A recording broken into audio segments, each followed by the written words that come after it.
Breaking tonight, a new warning for Americans as we head into the holiday season, as the State Department now issues a global travel alert, urging all Americans to use caution, avoid large crowds, and to be particularly careful at holiday festivals and events.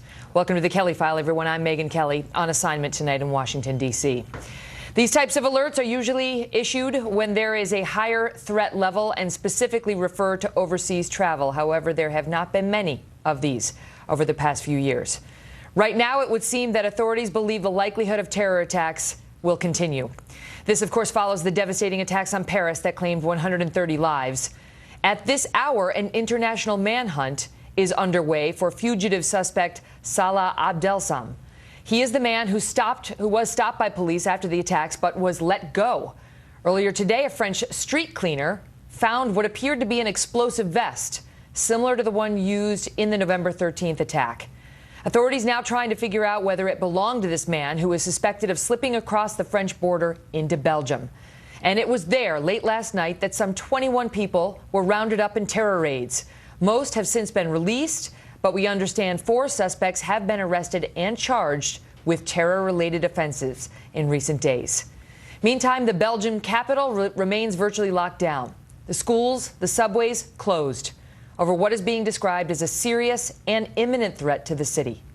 We have a huge show for you tonight, complete with the very latest on this worldwide travel warning for Americans. Plus, we'll look into just how safe we are here at home, the politics of the war on terror, and presidential candidate Ben Carson is here. But we begin with a troubling new report suggesting someone tampered with the intelligence on ISIS that is being given to President Obama. And the question tonight is whether that was directed by Obama or his staff. In moments, we'll be joined by Lieutenant General Michael Flynn, who served as the Director of Defense Intelligence under President Obama, or the DIA. We'll also be joined by a former Islamic extremist, Majid Nawaz, who has a surprising take on the president's handling of ISIS. But we begin with our chief intelligence correspondent, Catherine Herridge, reporting from Washington. Catherine? Well, thank you, Megyn. The investigation at Central Command, which oversees 20 nations, including Iraq, is expanding tonight. Fox News is told that the pressure on CENTCOM analysts from their supervisors included at least 2 emails suggesting the analysts should dial back on the negative intelligence reporting.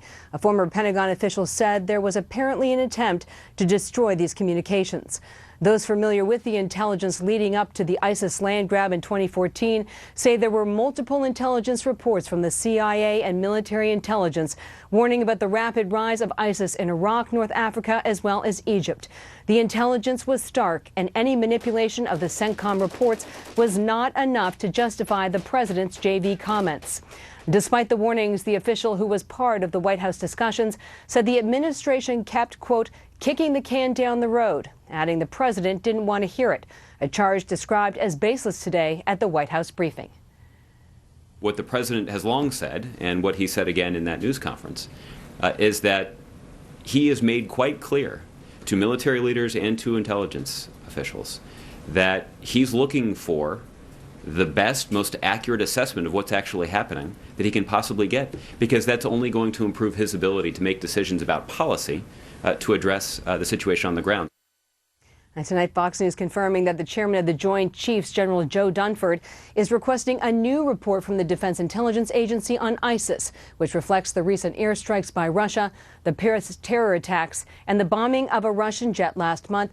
Fox News is told that Dunford wants an unvarnished report, and the request is not connected to the controversy over the intelligence assessments. Megyn. Catherine, thank you. Well, my next guest has been at the forefront of our nation's intelligence apparatus for decades, most recently providing direct intelligence to President Obama.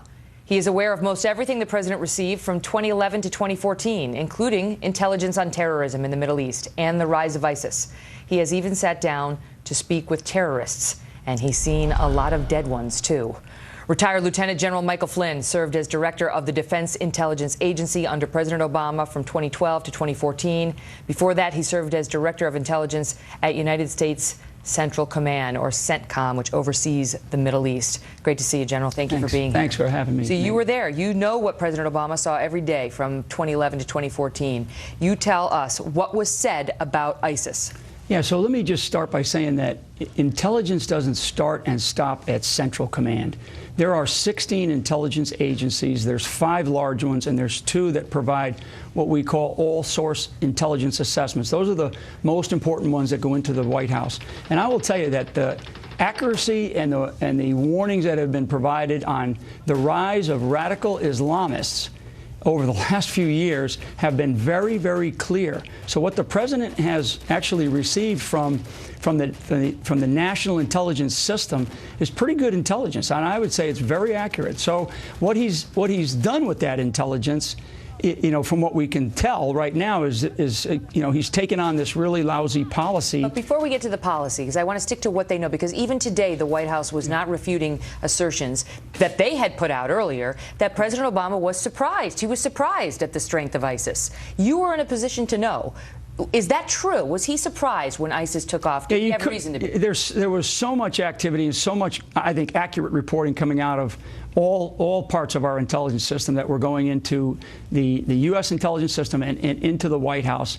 So to say that I'm surprised at the rise of this threat is really it's a gross understatement as to what reality is. What about this manipulation, this reported manipulation of the data that the intel analysts were being told, we don't like that message, fix it to comport more with the narrative coming out of the White House? Yeah, it's not that the Iraqi soldiers abandoned, it's that they redeployed. Yeah, I think that that this issue of not meeting a narrative out of the White House, which meant don't talk about radical Islam, don't talk about this as being a form of a radicalization of the Islamic religion, which in fact it is. It is a cancer inside of the Islamic religion, and the White House and the president, frankly, has not wanted to say that. So if you continue to get this pushback, which is really what happened, and I think that's what you're seeing from the analysts, the great analysts down at CENTCOM, which have been at this thing for a long, long time. Jumping up and down, trying to say, pay attention, and look over here. Many of them have been deployed for many years in Iraq, Afghanistan, and elsewhere in their AOR. So, you know, I think that the focus of really this investigation, they'll find whatever they're going to find, you know, in some of the tactical issues at CENTCOM, but the focus of this investigation ought to start right at the top. Where intelligence starts and stops is at the White House. The president sets the priorities, and he's the #1 customer. So if he's not getting the intelligence that he needs, if he's not paying attention to what else is going on, then something else is wrong there between him and the advisors that he has. One person who was not underestimating this threat was you. Yeah. And before I let you go, you have to tell the viewers, back in 2006, there you were, and you actually stood over the body of one of the most notorious terrorists we've faced, Abu Musab al-Zarqawi. Tell us. Yeah, so just briefly, I think when we killed Zarqawi in 2006, we felt good about it because we had been hunting him for a long time, almost 3 years at that point in time. But we knew that the problem was not going to end with his death. And we felt, as good as we felt seeing the accomplishment of that mission, we knew that this thing was far from over. And we have been following that ever since, and it has not gotten better. Mm-hmm. And it has, in fact, doubled, or in some cases around the region, tripled in terms of the size and scope of the problem. So you can't, nobody can sit here today, no one, and particularly the amount of intelligence that the White House got, and say we didn't know this was a problem. I mean, give me a break. Great to see you, General. Thanks, Megyn. Well, my next guest is a former Islamic extremist whose actions landed him in an Egyptian prison for about 4 years. He has since changed his ways and written a book. Maajid Nawaz is author of Radical, My Journey Out of Islamist Extremism, and he is also founding chairman of Quilliam, a globally active think tank focusing on issues like extremism and immigration. Maajid, thank you very much for being here. So your thoughts on President Obama's strategy? Yes, Megyn. I mean, I think I would endorse a lot of what we've just heard. Unfortunately, I don't think this current administration has this issue of Islamist extremism correct from day one. It's been from comparing them to the JV team, all the way through to allowing the red line to be crossed in Syria, all the way through to the situation we have today, where just a day before the France attacks, the president stated that ISIS is being contained in Iraq and Syria. The policy from day one has been a policy of obfuscation, denial, and unfortunately a lack of action and a lack of strategy. Now, I don't believe what we're facing, unlike what the Pope mentioned and what King Abdullah endorsed, I don't think we're facing World War III. On the contrary, actually, what I think we're facing is a global jihadist insurgency. And how an insurgency differs from a traditional war is that insurgencies, by definition, rely upon a certain level of support within the communities that they're seeking to recruit from. And as we know with ISIS, 6,000 fighters have gone and joined the worst terrorist group that we've ever known in modern times from Europe. Now, that 6,000 doesn't appear in a vacuum. Those 6,000 weren't radicalized overnight. I'd go so far as to say ISIS didn't radicalize those 6,000 who joined them. ISIS plucked the low-hanging fruit. They were already radicalized. But to those in the administration who would have us believe, oh, it's just it's a smattering of people. They're based mostly in Syria, and we're after them in Syria. What say you? No, absolutely, it's incorrect. I mean, those 6,000 that joined ISIS in Europe, ISIS plucked the low-hanging fruit, and the reason they were already radicalized is because for decades in Europe, we have Islamist groups working within Muslim communities who've been busy radicalizing Muslims in Europe. I know I was one of those they radicalized. They've been proselytizing and preaching the idea or the notion of resurrecting a theocratic caliphate. So along come ISIS 10, 15 years later and declare that they've established this caliphate. People had already been primed and in anticipation for the return of this so-called caliphate. In surveys, 33% of British Muslims have sympathy for the notion of resurrecting a caliphate. So we're not looking at ISIS as the main problem. We're not even looking at this now defunct term that the State Department used to say.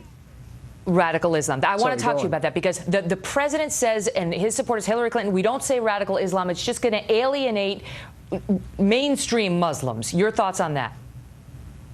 Well, I think actually, there's a danger that if we don't name this thing Islamist extremism and isolate it from mainstream Muslims and then undermine it, on the contrary, exactly what the State Department is hoping to avoid will be brought about because, when we don't name something, the vast majority of people that don't really understand these complex conversations will assume the problem is with the religion of Islam and Muslims themselves. It's only by naming it that we're able to isolate it from mainstream Muslims and say the problem isn't Islam. The problem is Muslim theocracy. The problem is Islamist extremism, those who wish to impose a version of Islam over society. Now, this idea that it's got nothing to do with Islam is as preposterous as saying it's got everything to do with Islam. The truth is, Megyn, it's got something to do with Islam. That something is the fact that Islam is being politicized. It has been for decades within our communities. And it's about time we recognize that, named the problem, isolated it from mainstream Muslims, and then all of us together, Muslims included, but everyone else as well, it's all of our responsibility to then go about challenging this ideology and undermining it. I'll tell you what's extraordinary. Right here we have a former Islamic extremist making points, and the former head of the Defense Intelligence Agency is sitting right next to me, shaking his head in agreement. These two men are on the same page with respect to a lot of these points. A violent agreement. Violent agreement. Unbelievable point on which to end. Thank you both tonight so much. Thank you. So what happens if it turns out that someone did cook the books on the Islamic State intelligence reports? Chris Stirewalt, Steve Hayes, and Peggy Noonan detail how the fallout could be explosive. Plus, on top of the new travel warning issued late today, we are getting new details on stepped-up security for the busy holiday week ahead. Trace Gallagher has that, and James Kallstrom, formerly of the FBI, joins us to discuss the security challenge here at home for the FBI. And then Dr. Ben Carson taking heat for reportedly insisting that he, too, saw American Muslims celebrating after the tragedy on 9/11, joining Donald Trump in a very controversial claim. But now he's suggesting that's not how he feels at all. And you'll get the story right from him when he joins us in moments. Dr. Carson, were American Muslims in New Jersey cheering on 9/11 when the towers fell? Did you hear about that or see that? Yes.